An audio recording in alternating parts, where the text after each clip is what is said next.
ఇచ్చిందన్న double smart trailer.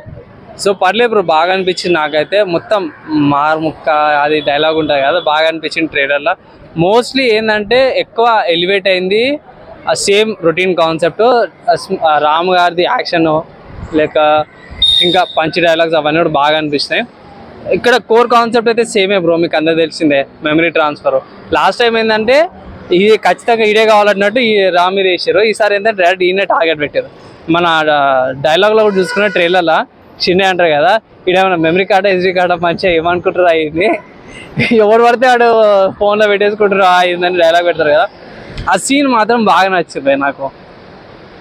And ఇక్కడ puri జగన్నాథ్కి hats off చెప్పుకోవాలి, ఇట్లాంటి కొత్త జానర్ది తీసుకొచ్చినందుకు. Comedy plus action genre. ఇప్పుడు ఆల్రెడీ లైగర్ అంటే కొంచెం ఫ్లాప్ అయిపోయింది.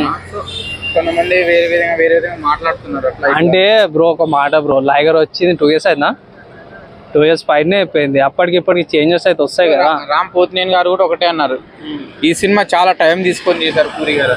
అదే అంటున్నా కదా బ్రో, లాస్ట్ టైం కూడా మనకు డబల్ స్మార్ట్ వచ్చినప్పుడు బాగానే రెస్పాన్స్ వచ్చింది. ఇప్పుడు అదే అంటున్నా, సేమ్ కాన్సెప్ట్ సేమ్ అదే స్టోరీలో దానికి ఇంకొంచెం కంటిన్యూషన్ అనుకోండి. సో ఆబ్వియస్గా మీకు ఎంజాయబుల్ అయితే ఉంటుంది మూవీ.